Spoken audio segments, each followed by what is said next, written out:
I come to the garden alone while the dew is still on the roses, and the voice I hear falling on my ears, the Son of God discloses.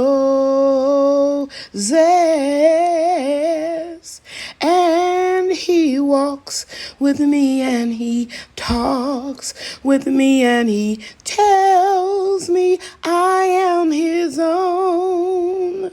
And the joy we share as we tarry there, none other has ever known. Hey everybody, Lady Cheryl here, and I want to welcome you to my YouTube channel. In this episode, I'm going to share with you how I'm transplanting more seedlings into that elevated raised garden bed, as well as some pepper seedlings and tomato seedlings, along with basil, inside the greenhouse. Okay? Let's get started. Hey everybody, hello. Lady Cheryl here again. It's Thursday morning, and I just want to share with you how I transplanted seedlings in this new elevated garden bed, just like the one over here. And in a way, it's succession planting because I took my most mature plants and put them in the grow boxes, like those three right there, and those three over there, and those three right there. And you can see I have the 50% shade cloth draped on the sides so that they can get morning sun, and then at the heat of the day, which is not going to be as hot as it has been, I will cover them up. These little hoops I get from Amazon, and it makes draping them real easy. These plants, like I said, are more mature than the ones I put here. And of course, you know, the peas are more mature than everything because that is what I started first. So yeah, everything is looking good. Now I'm going to take you inside the greenhouse and let you see what I'm getting ready to transplant in the greenhouse. Here's the garden bed that Brian and Bria and I shortened a few months ago, so that I can walk all the way around it. And you can see I have okra still growing in this bed, 4 strong, vigorous stalks, or whatever you want to call them, plants of okra.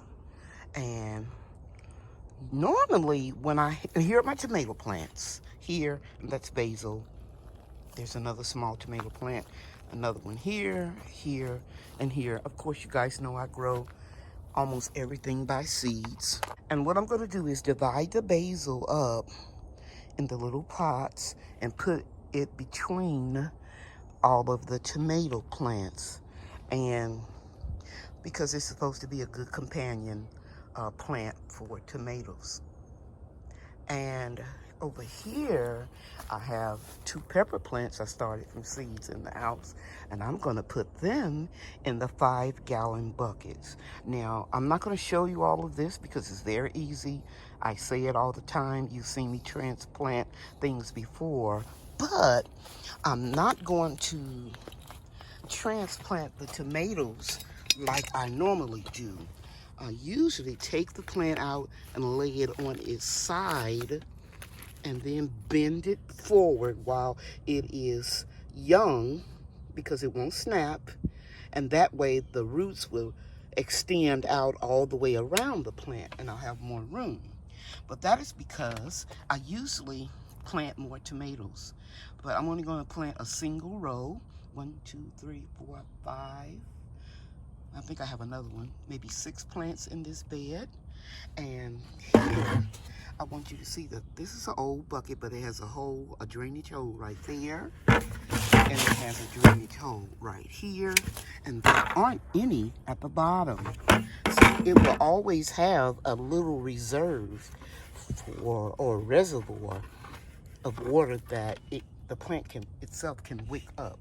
And the reason why I'm putting these two California Wonder plants in these pots is because I lost all of my older pepper plants that I normally overwinter in the greenhouse. I lost them February 3rd when we had the polar freeze. So these two, I'm going to start new with overwintering them. Okay, so I'm not going to put a lot of comfrey tea on them. I'm going to actually withhold water after they get about a foot high, and I'm going to also top them off right here so that I usually do it with my scissors, but I probably can do it with my fingers because this plant is so young. See that? That's called topping, and what that'll do is make the plant bush out and grow more roots. So we're going to do that, and then about October, November, as the weather cools and the cover comes back on the greenhouse because it's off now, then I'll put them into dormancy. But I'm going to let them grow right now as much as they can, okay? All right, I'll come back and show you all the work that I've done. Okay, I've got the tomatoes transplanted. Right here is basil with a great white tomato. More basil I divided. And this is a mushroom basket. I've never grown it before. I got the seeds from Baker Creek, and I thought I'd try something different. I think I bought them last year, but I never planted them yet or grew them. More basil, great white, basil, mushroom, basil, great white, basil. So I alternated the tomatoes. Each, I put one and then put the other variety. I put the two largest ones on this end, even though I started them on the same date. Sorry about that. So the next thing I'm going to do is to put my cages up. So I need 5 cages and for the tomatoes. And I'll go get them and put them up, and then I'll be back. The cages are in position. And I want you to know, please don't worry about the okra. When it's time for me to remove it, I'm just going to cut the stalks off down at the bottom and let them just decay and compost in place. And that leads me to what I want to say about the putting the cages for the tomatoes up now. The reason why I do that now, because when the roots start growing vigorously, I don't want to come back and disturb them. And then sometimes life gets in the way, or you just forget to stake your tomatoes up. Well, if you have the cages, that'll give them something temporary to, crawl up, so you can tie them off to keep them from leaning and bending over. Okay, so the next thing I'm going to do is water in all of the plants. And I want you to know that in between these plants on the outer perimeter, I'm going to sow some beet seeds and carrot seeds. They'll make a good ground cover for the tomato plants. Sorry about the plane overhead. I'll be back. Okay, guys, I want to show you this.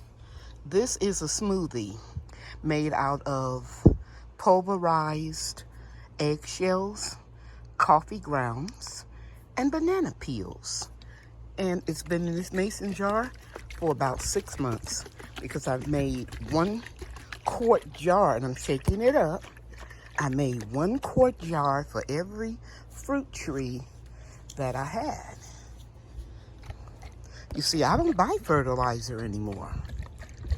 I use either tea that is made from comfrey that I grow in my garden, or I use grass clippings from my front lawn. I don't have any grass in my food forest. Or I make compost tea. And, of course, I make this slurry, as I said, out of crushed eggshells, use coffee grounds, and banana peels. And I'm going to pour a little of this around the base of each one of the banana plants. You don't have to watch me do that. I just want you all to know that's how I'm getting some potassium and calcium and more nitrogen to all of these plants that I just planted. You can see here it is absorbing into the soil. And it looks like iced coffee or something. But it'll be very, very helpful for those plants. Okay, now I'm getting ready to start transplanting and getting the buckets ready for those 2 pepper plants right there.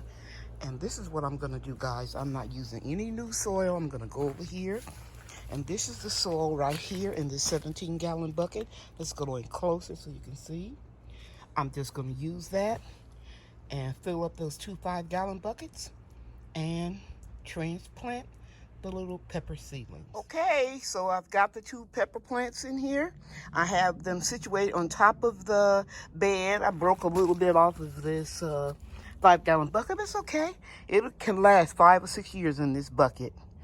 Plenty of room for it to grow. I'm letting it get shaded partially by the okra until it gets really acclimated, and I'll bring you back in a couple weeks and I'll let you see how it's doing. Okay, everybody, that's a wrap for this video. I hope I shared something that you can use. Remember, check me out on Monday nights and check out my natural skin and hair care line, and I sell candles too and honey. Check out that website at LadyCherylsNaturalProducts.com. Bye now. Go your own, eat your own. It's not hard, you can do it. Yeah, yeah. Thank you for watching. See you real soon.